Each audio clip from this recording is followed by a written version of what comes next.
매일 출근길 에스프레소처럼 핵심만 지인하게 담은 월간 뉴스, 출근길 뉴스프레소입니다.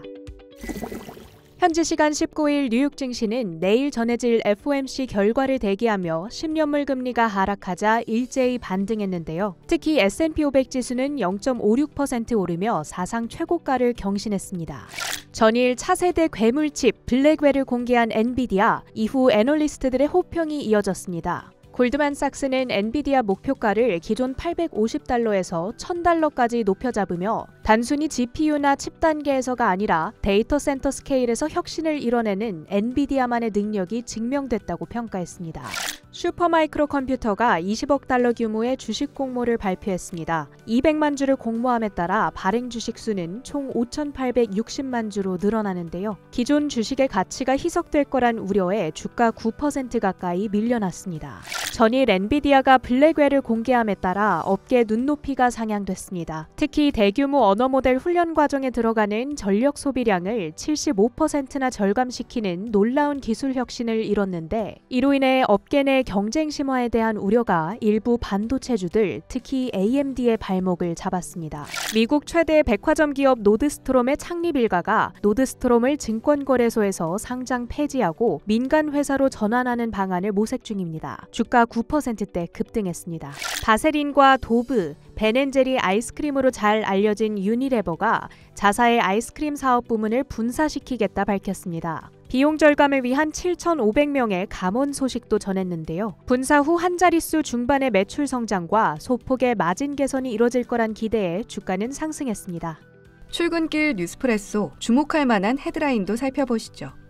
금리의 한 주, FOMC 디데이를 앞두고 긴장감이 여전합니다. 우리 시간으로 내일 새벽 3시에서 4시 사이에 3월 회의의 결과, 그리고 연준의 올해 금리 경로 구상을 엿볼 수 있는 점도표를 받아들겠지만, 투자자들이 앞으로 금리를 얼마만큼의 폭으로 몇 회를 언제 내릴까에 집중하는 것과 달리 정작 연준의 초점은 다른 곳에 꽂혀 있다고 연준 비공식 대변인으로 불리는 닉 티밀하우스 기자는 말합니다.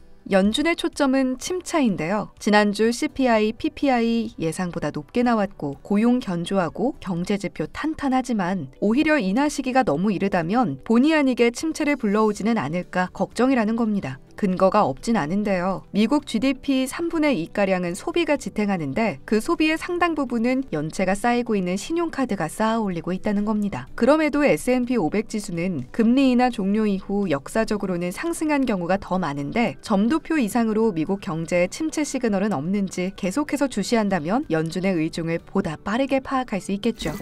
소문난 잔치 이후 먹을 것이 있었느냐 없었느냐는 주가가 말해주는 건가 봅니다. 소문난 잔치, 엔비디아 연례 개발자 컨퍼런스 GTC 2024 이후 간밤의 주가는 상승으로 마무리했죠. 엔비디아는 이번 GTC를 통해 H100의 25배에서 30배 성능의 B200부터 로봇 프로젝트 그루트까지 광범위한 사업군에서의 활약상을 보여줬습니다. 이 최첨단 칩의 가격을 젠슨 황 CEO는 3에서 4만 달러 선이 될 거라고 밝히고 있음에도 수요는 벌써부터 뜨겁습니다. 메타는 연말이면 B200을 받을 수 있을 거란 엔비디아 측 입장과 다르게 올해 안에 첨단 칩을 받기 어려울 것 같다는 이야기를 내놨는데요. 라마 3세대를 엔비디아 칩으로 훈련하고 있는 메타는 올 초부터 엔비디아 칩 확보를 위한 노력을 빠르게 진행 중입니다. 이런 수요의 반증일까요? 골드만삭스, 뱅크 오브 아메리카 등 주요 IB에선 엔비디아에 대한 목표가 상향을 계속해서 이어가고 있습니다. 나아가서 메타와 함께 AI에 많은 노력을 쏟고 있는 마이크로소프트, 애플과의 협업 소식 이후 딥마인드의 슐레이만을 영입했다는 소식 간밤에 들려왔으니까요. 이 소식도 참고해 보시기 바랍니다.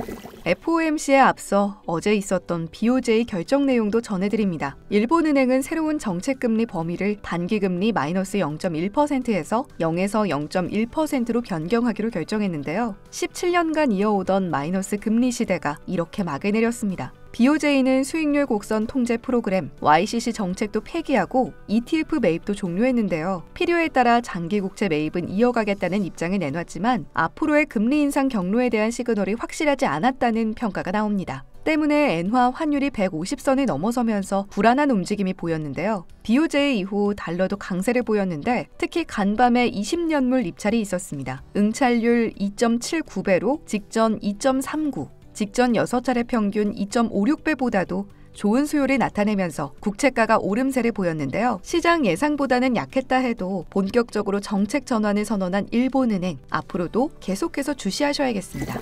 지난주 사상 최고가인 73,000달러를 터치한 비트코인, 간밤에는 63,000달러 선도 한때 깨지며 불안한 모습을 보이다 현재는 63,000선에서 횡보 중이고요. 이더리움은 3,200달러까지 내려와 있습니다. 유가는 장중 한때 83달러 선을 돌파하기도 했지만 82.73달러로 거래를 마쳤고요. 나스닥 100은 0.39% 상승, 필라델피아 반도체 지수는 0.94% 하락했습니다. 지금까지 뉴욕 증시 마감 상황 출근길 뉴스프레소 전해드렸습니다.